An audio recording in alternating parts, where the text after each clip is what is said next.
Well, after the storm did all that damage over at Churchill Downs, it then hopped up and over onto this area near Papa John's Cardinals Stadium. That's where U of L plays football. It didn't damage the stadium, but let me pan around here and show you what it did do.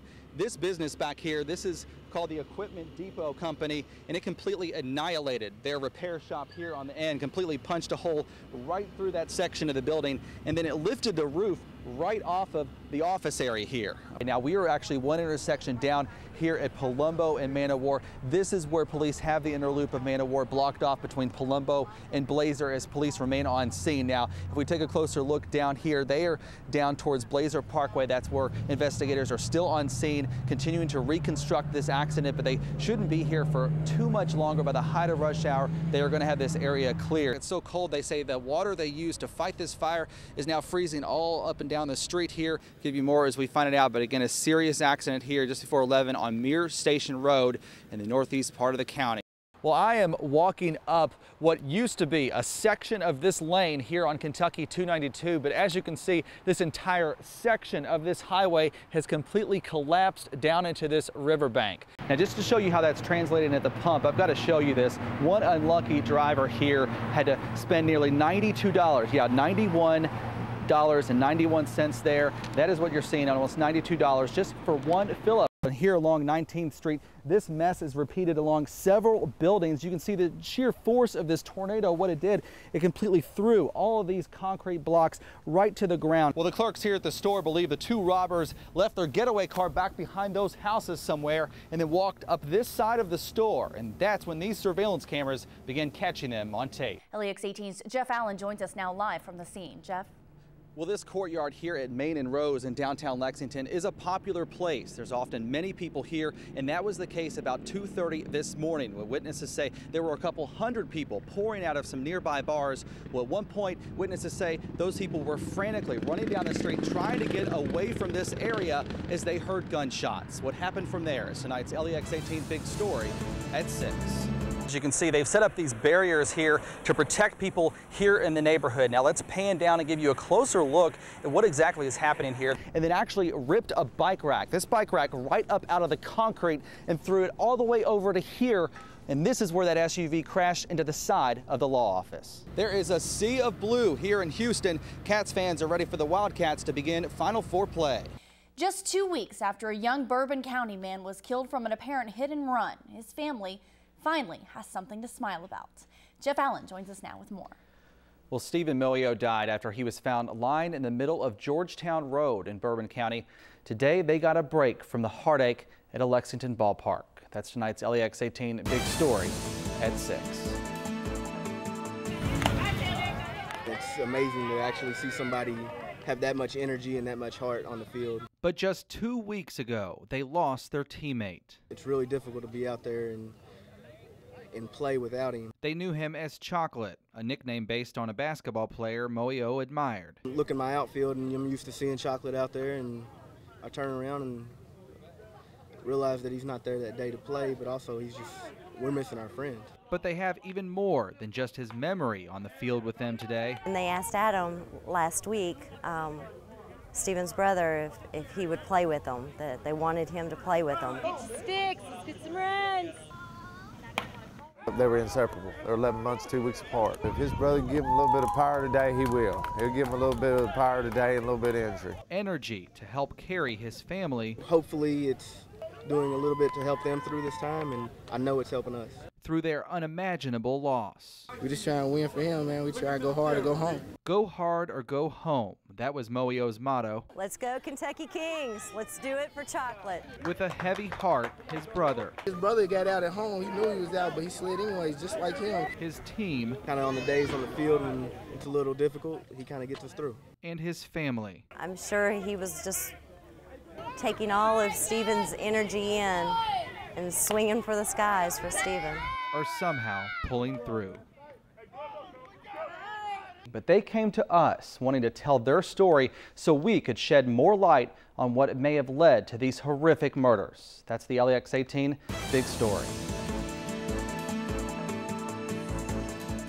When police say 47-year-old Stanley Neese began a 45-minute rampage through this Mount Carmel trailer park Cheyenne Strong was right in the middle of it. Because Stanley said if I didn't open the door, then he was going to shoot us. So I opened the door. I told him not to shoot me. He said, I'm not going to shoot you. But Strong says Niece went on to shoot and kill her mother, grandmother, and 3 others. It's something the 11-year-old says still doesn't seem real. I still don't believe that they're dead. I think they're still alive.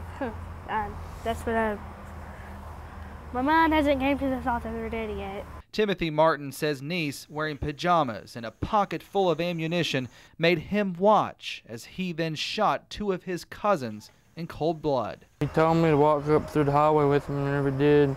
He shot all the family and stuff like that, and he told me to go out in the street and have fun and play with my friends. Neighbors say Niece had been making threats about doing something on September 11th after his wife, Sandra Niece, said she wanted to get a divorce. He said, you ain't getting no divorce. That if I can't have you, nobody's gonna have you like that. Cheyenne Strong says the anger spilled over Saturday morning when Niece took some orange juice meant for her. My granny got mad at him, and she took it from him, and then the next thing I know, he's running down the hallway with a gun. Timothy Martin says it's a miracle he and several others who had to dodge bullets were able to survive. I'm glad that I'm alive, and I'm glad that God was over top of me. Now, Timothy Martin, who you saw there, and Cheyenne Strong are both in Lexington now as family cares for them here. Strong tells me she is glad to be away from that Breathitt County trailer park where all this happened. I've grown up always feeling like there was a piece of me missing. Debbie Childers was adopted and began looking for her biological mother about 3 years ago. She knew her name, but her search was going nowhere.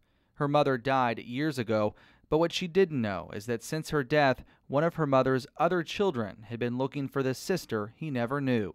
Terry Cole had posted his search on an adoption website back in 1999. I don't know why, but Friday on my lunch hour at work, I was just messing around on my computer and decided to Google her name one more time. Debbie lives in Indiana, her brother in Tennessee. Today, both drove to Lexington. Yep, that's her. And met each other for the very first time.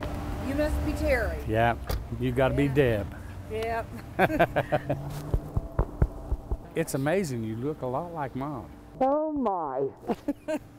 And they don't think it was chance that got them together. Mommy knew best, and I really believe Mommy guided us both. And her birthday was yesterday, so she wanted us. That was the first time we talked, was yesterday. Yeah. They have a lot to catch up on. But they know one thing is for sure. They don't plan on losing any more time. We've got each other now, and we got a little bit of life's road to travel together. Yep. Covering the news in Lexington, Jeff Allen, LEX 18 News. Their flight touchdown in Cincinnati overnight. Jeff Allen was there and has their very happy homecoming. Well, it was an emotional reunion here at Terminal 2 here at the Cincinnati Northern Kentucky Airport earlier this morning as several Central Kentuckians in a church group from Frankfort finally made their way back from Haiti after being stuck in the country several days after the earthquake. I think it was horrible, and I know that they were going to be home soon. For 9-year-old Brittany Kincaid, the 2-week wait for her mommy was almost over. I've been worried about them. And for good reason. Her mother and brother were in Haiti on a mission trip when the earthquake happened. They survived it, but then were stranded, not able to fly back home. But the group from Frankfort's Capital City Christian Church eventually made their way by car to the Dominican Republic and then finally got a flight back home. Hurry, hurry, hurry, Mom, get off the plane. Here, Mama. I miss you. Ah, sweetheart. I was worried if I would ever see my family and friends again, but here we are. We made it. Danielle Kincaid had her son Christian with her. The cars in the driveway shook back and forth like M&Ms in a package. It was scary. There was people screaming at all hours of the night. The experience has made the 12-year-old appreciate what he's coming back to. Because their houses has crushed and their family members have died, and I get to come home to my sisters and all my other family members in my house. Give me a hug. I missed you.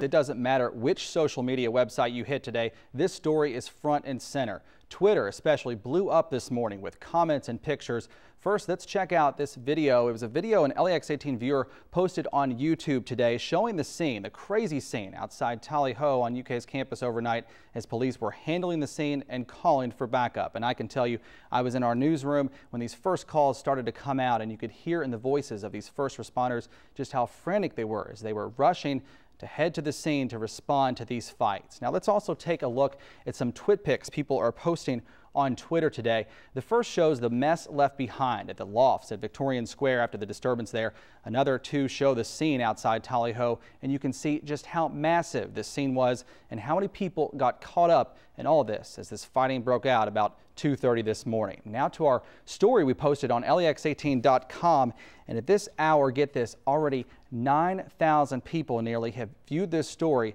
in just the last 5 hours. And several people have retweeted our web story, and this is what they're saying on Twitter right now. Rachel Elizabeth, a student at UK, says some of this fighting happened, quote, right outside my dorm. Mike Check 85 on Twitter says, quote, someone got scraped at Tally Ho too, blood and tables everywhere.